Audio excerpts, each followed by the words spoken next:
G'day Spurs fans, Paul Hotspur Hip here, the only psychedelic soccer show on the internet, or the only sleepy soccer show on the internet I should put. Got a review for last night's game now. There's a caveat to this. I was absolutely shattered when I watched it. I'd got home from work for about an hour, and I wasn't exactly excited by the game. The reason I'm saying I'm putting this caveat in because I talked to a friend of mine who watched the game from Spain. Him and some mates watched the game from Spain, and they said that it was an entertaining game of football. Both sides played well, and a draw was a fair result. But my mind didn't see that game, so I'm just saying it might have been that I was just knackered, or maybe disappointed with something. I don't know. But here's what I thought anyway. So it ended 2-2. I think all in all, I guess that was a fair result.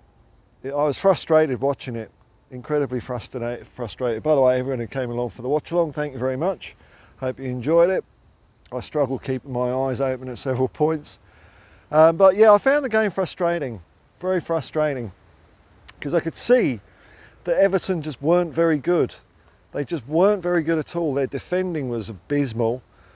Their passing, the way they were playing, just their general technique, you could see that it wasn't of the same quality as Tottenham, although I say that, and we drew because of a bloody reason, and we just kept on giving them the ball. We kept on giving them the ball. It was really horrible to watch some of it. It's probably going to be one of my most downer reviews of the whole year. And where it seemed to really fall to bits was the service that Timo Werner and Brennan Johnson got was almost non-existent, both from Destiny, Doggy and Pedro Porro, and our midfield as well. In fact, the only times really Timo got the ball is, lo and behold, when he set Richie up to score, or Destiny set him up to score. I think one, Madison the other. So I think there's a lesson in that, man.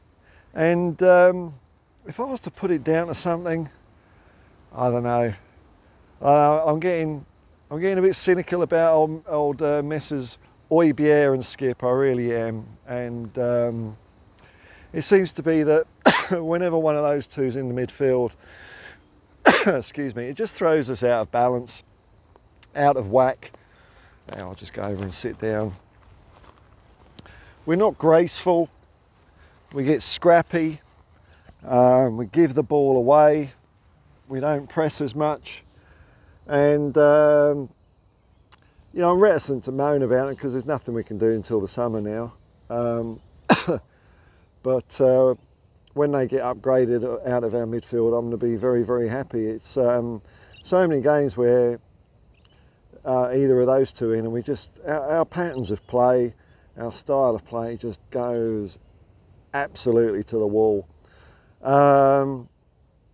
And it's a weird old thing, football, isn't it? You can have one little, this is my way of thinking anyway, you probably disagree with this, but you know, one little thing like that, and when I say it throws the team out of balance, I mean it throws the team out of balance.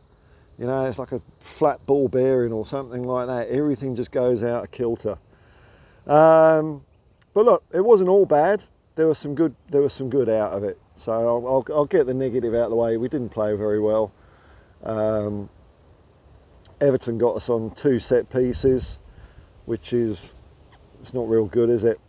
Our goals were great. Richarlison is looking really super cool at the moment. I'm enjoying watching him play, and man, oh man, when some of our other players maybe weren't up to it, he was all over the place last night. I mean, I was watching him, you know, it was near the end of the second half, and he was still doing his usual, putting Pickford under pressure. He knows he's not going to get to it, but it just gives Pickford something to think about. And I counted 3, maybe 4 cock-ups that Pickford made under pressure, or, you know, slight pressure. It wasn't even, you know, it wasn't like he had Richarlison right on him, but just enough to make him go a little bit quicker than he really wanted to, just so he didn't have time to compose himself on the ball. So for me, Richarlison was the man of the match. I thought he was fantastic last night. Werner also was brilliant again. Johnson just didn't get the ball much, and I don't think that's you know, there's not a lot he can do about that. He came off in the second half for Kulu. I mean, it was all right, wasn't it? I mean, by that stage, I was really, you know, struggling to focus. Well, look, we played better in the second half than we did in the first. But like I say, the annoying thing about it so much for me was that you could see Everton were not good.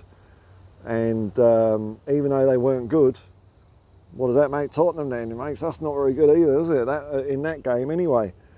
Very frustrating. We took the lead. Then Everton equalised, and we got one back before half time, and I was kind of hoping that in the second half we'd really kick on a bit. Not to be, alas, not to be. And wouldn't you know it, in injury time, Everton got the goal. And there's question marks over whether Vicario was fouled, or there was another goal that was possibly offside. And for both times, I just thought, just do what they said on the pitch. I'm fed up with it. It's hard enough staying awake at 1:30 in the morning watching football, let alone not watching football, waiting around 5-10 minutes for them to draw lines on the screen. And the one with the offside one is one of those ridiculous ones where they're trying to draw the dotted line down from like someone's arm or something like that to the... It's a 2D photo, dude. It's a 2D photo. If you're getting to that, you're attempting that level of precision, forget it, because you ain't going to get it right. But I thought the on-field decisions were all right anyway. And from what I heard, I haven't seen... So the other thing is I haven't seen any Spurs reviews of this game. I haven't even heard what Ange has said after the game. So maybe some people out there thought it was a great game or interesting game. I really didn't enjoy it much at all. There's a couple of flurries. I suppose like, Everton has got the reputation of a hard place to go and play football. It's one of those places. But for me, the highlight of the game was, I never knew this, but Everton march out to the theme of Z cars. I can't remember it now. It's a whistly one. It's like a Roger Whittaker thing, isn't it? But I mean, I don't know how that would inspire anyone, but it just made me think that Sean Dyche looked like an extra from The Bill. I think they're keeping this theme going of like police drama. Sean Dyche, DC Dyche. I thought he was going to get some phone books ready for half time for his half time team talk. Someone would come out, oh no, I just fell down the stairs, it's all right, all that kind of crap. So that was something I learned, I guess. Thanks Everton. It's unfortunate, that result. I mean, a draw is what we got there last year, so there's no movement on the Dreamometer. I'm too tired to put it up and do all the editing, but it's currently at 70 something points. We gained 3 last week, but this week I thought we'd gain another 2, but it wasn't to be. 2-2 draw. We drew 1-1 last year, and even more disappointingly, Aston Villa won like gazillions nil against Sheffield United, so that puts us back in 5th place. We'll see what happens with the Liverpool-Arsenal game happens, but that could be it really for title aspirations this year. If Liverpool go 10 in front, I think we're done. So we're going to see how... I'm not a top 4 merchant. I want to see how high we can get up the table. Kind of good news. Basuma will be back because Mali got beaten by the team that beat Papa Matasar's team. They got beaten by Côte d'Ivoire. So he's going to be back. So it's just Sonny left. Sonny, he'll be playing his semi-final soon. But either way, everyone's going to be back soon. And we need them, man. We need them. It's like, yeah, I'll go back to the Pierre and Skip thing. It's like when you don't have to rely on them, and then suddenly you do, so you have to play them from the get-go, you'll get maybe 5 or 6 games where you think, oh yeah, not too bad, not as good as the other lot, but okay. And then after that, it's bullshit. And we're in that stage now, you know, we're in that, well and truly into the thick of that stage where, I don't know, you just can't rely on them. Can't rely on them to do a job. Very disappointing that we couldn't get rid of them again for the second window going. I don't know what the story is there. I don't know if they're waiting for to go to the summer where more people will be in the marketplace. But they're holding us back. They're holding us back. I don't like going in on players. Very occasionally I do. And I'm starting to I'm feeling my patience finally running out completely with these two. Not all their fault last night. It's just the feeling I get.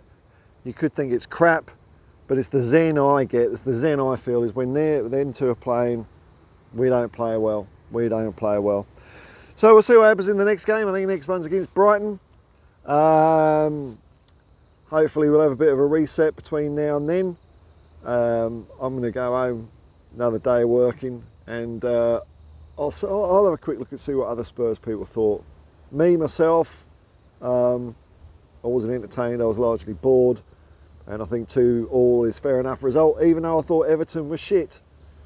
But tells you how we played really, doesn't it? Anyway, a point's a point, I guess. Away from home, not the end of the world. And we will regroup and come back bigger and stronger because we're Tottenham Hotspur, the greatest football team, by far the greatest football team the world has ever seen. I'll see you next time, folks. Peace and love, man. Peace and love. And come on, you Spurs.